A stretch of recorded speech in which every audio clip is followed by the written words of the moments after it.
Have you ever asked yourself, how on earth do I deliver group coaching if I'm used to one-on-one? Or can I help people in a group fashion if I think they need one-on-one? That's what I want to help you with in this video.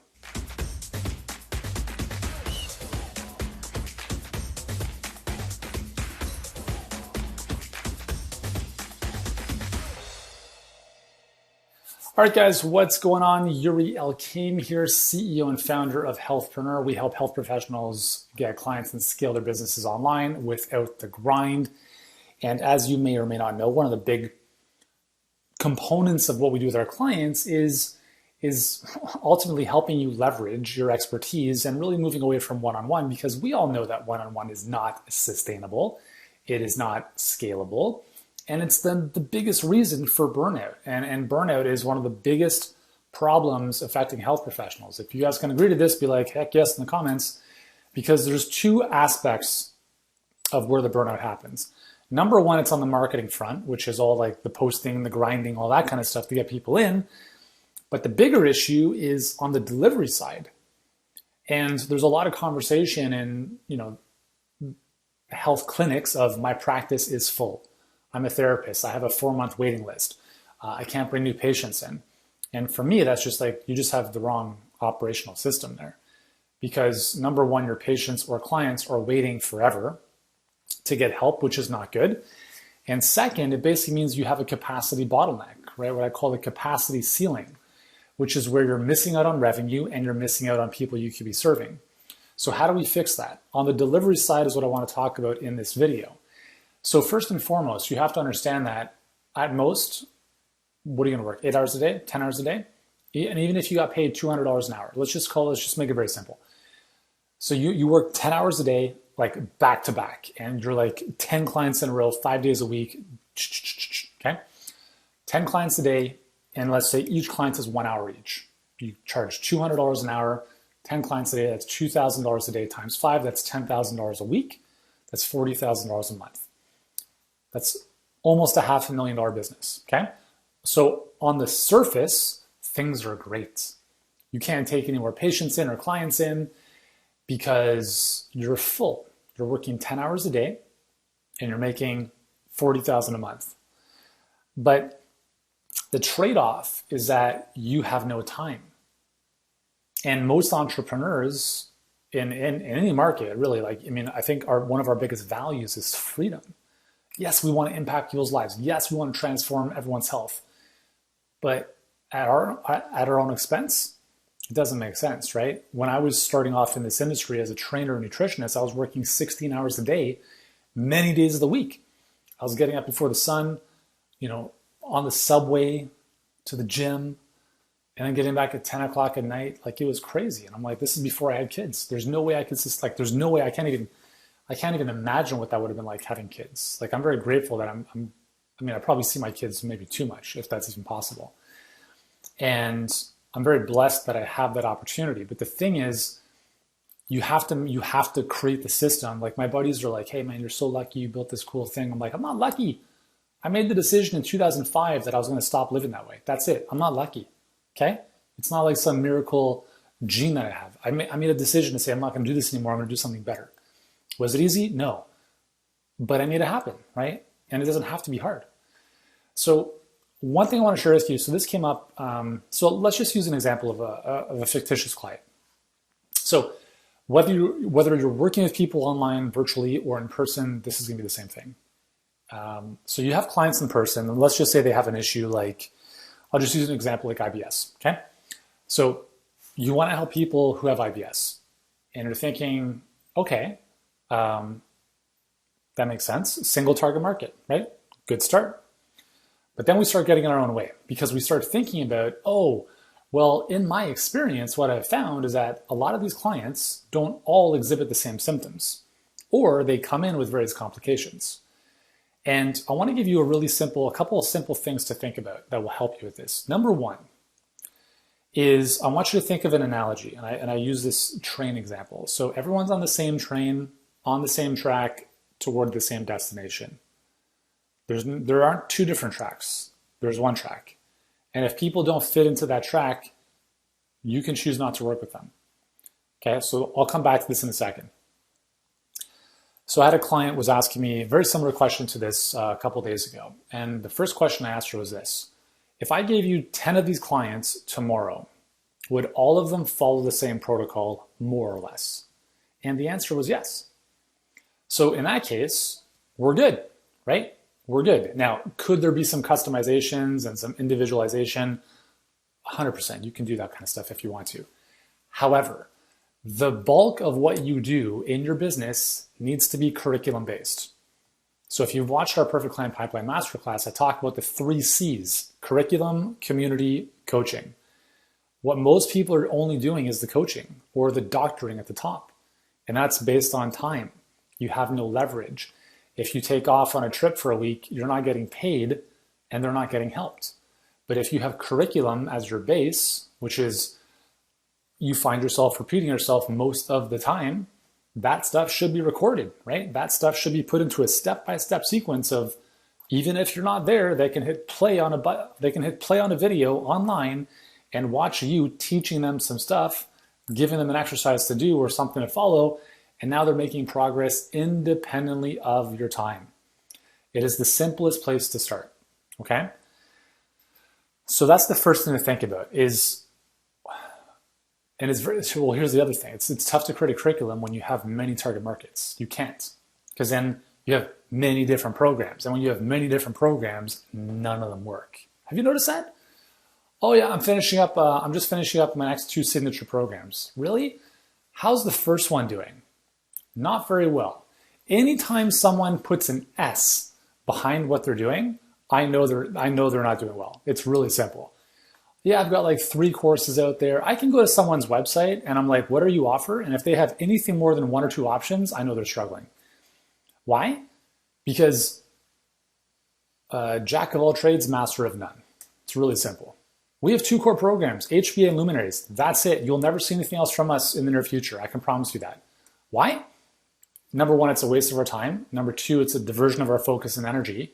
And we know that we're not going to help anyone below our lowest level program, which is not really low level, but you know, like I had a lady ask me, like, do you have a DIY version of your program? I'm like, why would I offer that? Why would I offer you a $2,000 version of my program? So you can do it and then do nothing with it and then don't get results? Like, that's not the business that I'm in. I'm in the business of fundamentally transforming our client's business. That's never going to happen by them doing something by themselves. So where was I going with this? Oh yeah. Singularity of focus. You do one thing extremely well, you become the Jedi master in that one space. Okay? Like our client Dana, who, you know, is like the goddess of the ADHD space. And, you know, she's invited, not only is her pipeline humming along, she's doing 6 figures a month, but she's invited on podcasts, speaking events, summits. Like when everyone thinks of ADHD, they think of her. And you can't create that if you are, I help everyone, right? We talk about this. Like the generalization is the death zone. Specialization, right? So generalist, specialist, authority, celebrity. You don't get to celebrity by staying a generalist, and you don't become a celebrity overnight. It takes a long time, and it starts by specializing in one area. So you have to focus on that single target market. You have to then say or answer this question. If I never, or what would have to be true, okay, what would have to be true for my clients to achieve life-transforming results if I never spoke with them? It's a great question to think about. And I just want to clarify that you're not creating it. You're not creating a course and selling it for $197 that no one's ever going to do. What I'm saying is what would have to be true for your clients who are paying you premium prices, $2,000, $3,000, $4,000, $5,000, to get in transformational health results if they never ever had contact with you. What this forces you to do is it forces you to think about what's the type of curriculum, training, protocols, exercises that I would create, knowing that if they didn't get a result, I'd be screwed. They'd ask for a refund. And that's the base, but it doesn't mean that's what you give them by itself. Like your content, your curriculum should be so well done. And I'm not saying you have to spend years perfecting your program. That's a major mistake. But I'm saying you have to think about this, and it's constantly evolving and getting better. Because when you have people go through your curriculum, all of a sudden it reduces their dependence on you. I spend 3 hours a week with our clients. That's it. Now, I could spend more if I wanted to, but it's unnecessary. We offer up to 7 coaching calls per day for our clients. I host a call Monday, Wednesday, Friday. We have an amazing team of coaches, not just like random people. I'm talking about some of the best copywriters on the planet. $32 million businesses, voted one of the top 10 copywriters in health in the world, etc. Like, these are people you have access to once, twice a day, like times multiple versions of those calls for everything. And so for us, I'm not saying you have to do that in your business, but for us, we make sure that the curriculum that our clients go through is very step-by-step and self-explanatory. And then we give them ample amounts of support so that they have all the little nuances and direct feedback, etc. So my thinking is, okay, how do I build up the curriculum so my clients would never have to speak with me? But I love hanging out with our clients. I really, really do. But I also know that they don't need 7 calls from me a week, right? Like, at a certain point, you realize, like this morning, we had a call and 15 minutes in, there's 20 people on the call, and I was like, that's it? No more questions? So I guess this will be the shortest call of all time. And that happens sometimes, because sometimes they just come and they listen to stories I'm sharing or, stuff like that. And a lot of times you might be surprised by how little people really need from you. So it's not that you have to you don't need to spend an hour with every client once a week. It's crazy. Like, it's too much. So anyways, this is stuff that we help our clients really figure out. But at the base, curriculum, what is that step-by-step process? How do you extract your proprietary process, your IP, so that people can go through it on their own? You build community on top of that with groups of clients, and then obviously your coaching accountability is on top of that. So let me come back to, all right, so let's say I'm helping people with IBS and people come in with different symptoms, complications. How do I deal with that so I don't go off into one-on-one directions all over the place? And the solution is this. You have to come back to your perfect client criteria, because there's no rule that says you can't exclude people. In fact, you should be excluding a lot of people from working with you. So we have a client who focuses on a specific type of knee pain. And I said, who can you produce the best results for? And she said, these types of people. I said, okay, cool. What happens if these types of people come in? So what happens if you have a person with a meniscal tear? Or what happens if they've had their meniscus removed? Or what happens if we're talking with someone who has rheumatoid arthritis, not osteoarthritis? Or what happens if? And she's like, good point, can't help those people, etc. So what happens is you have to look at what are the complications that you must avoid in terms of being able to promise someone a result. So another example, we have many clients who focus on fertility. And so my question to them is, at what point can you no longer promise a positive result based on someone's age or situation, right? So let's say you're working with women 30 to 40 and helping them get pregnant naturally. Well, 42, 44, 45, it's possible, right? It's possible to get pregnant at those ages, but the likelihood is a lot lower. So for you as the practitioner, you can decide whether or not you want to allow those people to work with you. Like, there's no gun to your head saying you have to work with all women of all ages. You could say, no. I help women between 30 and 40 years old get pregnant without IVF, as an example. Because you know that if they have endometriosis, for instance, maybe that's, not going to help you. Or if they have, whatever history of, I don't even know what the issues are, but whatever they are. Or if they're too old, or whatever special factors are there that would complicate the delivery or compromise the results you can promise.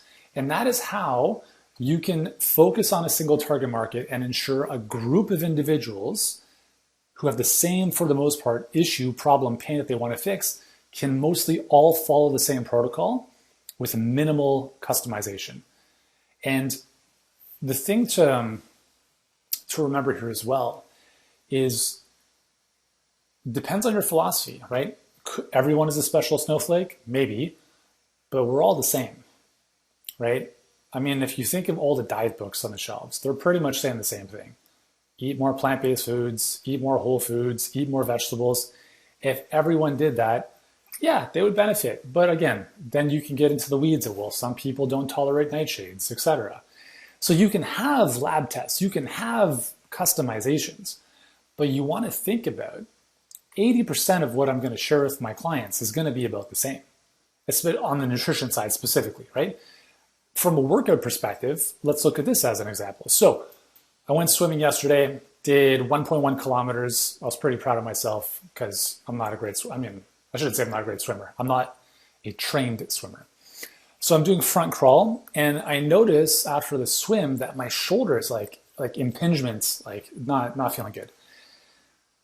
So let's say that I was in a program that was focused on packing on muscle.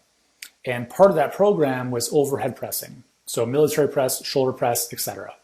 I know that if I do those movements, it bothers my shoulder.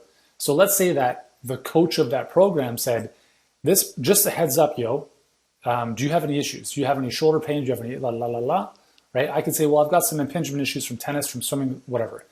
That person might say, hey man, I'm just gonna be very honest with you. I don't think this is gonna work out for you because I'm gonna have you do a lot of overhead pressing, and if that's gonna cause an issue, you're not gonna be able to do the workouts, and if you can't do the workouts, you're not gonna get the results." Does that make sense? So I'm not saying you have to think of every, what time do you go to bed at night? What time do you get in the morning? Can't work with you, sorry. But think of the one or two non-negotiables that would really compromise someone's results. And for me, the fertility thing is probably the two things I think about in fertility are endometriosis and age. There is no rule that says you have to help women with endometriosis who are 47 years old get pregnant. Just because you want to doesn't mean you should, okay? Because you're gonna have to deal with the delivery challenges that come with that. Now, if you're a miracle worker and you're like, you know what, most practitioners will tell you if you're over 40 and have endometriosis, you can't get pregnant. But I'm the specialist in helping women over 40 with endometriosis who can help you. How about that, right? If you can do it, amazing. So going back to our analogy earlier, one train, one track, one destination, okay? So you've got 10 clients come in, they're all same single target market, IBS, fertility, knee pain, whatever it is. You have made it very clear to them in your marketing that this is not for them if they have major issue number one, major issue number two, whatever those complications might be that are going to compromise your ability to help them get a result. And then once they're in, here's the curriculum, right? Here's the track. We're going here. We're not doing this and this, okay? It's this. It's like if you want to make the chocolate cake, you follow my recipe. You don't want to put eggs in, I can't promise you results. And that's how you do it, my friends. So I know that might sound overly simplistic. Obviously, there's some questions you might have. If you have any, let me know in the comments. But just understand that this is something we spend a lot of time with our clients around because delivery is massively important. That's why you exist as a business, right? It's to help people solve a problem, to fix whatever issues they're dealing with, or to help them fix them. And at the same time, you can't not move forward because your program isn't perfect. Like HBA started as a 2-day live workshop 6 years ago. Right now, it's 2 days? No way. It's a very different program. And that's just evolved over time. And it's the same way that your work has probably evolved and it will continue to evolve. So never let the thinking that you need it to be perfect stop you from moving forward. Don't worry about scale before you've made your first sale. If you have to work with every new client you work with one-on-one for the first couple of weeks, so be it. And you can transition them into group, okay? So I'm sharing this with you because every day you delay, someone suffers that you could be helping. And if you think of it that way, it might give you a bit of a kick in the butt to get yourself out there and help those people. Cool? So if you guys have enjoyed this, let me know in the comments. If you're watching this on YouTube, remember to hit the subscribe button. I've got hundreds of other videos to help you grow an amazing business online and to help more people, including yourself. Thanks so much for watching, guys. See you soon.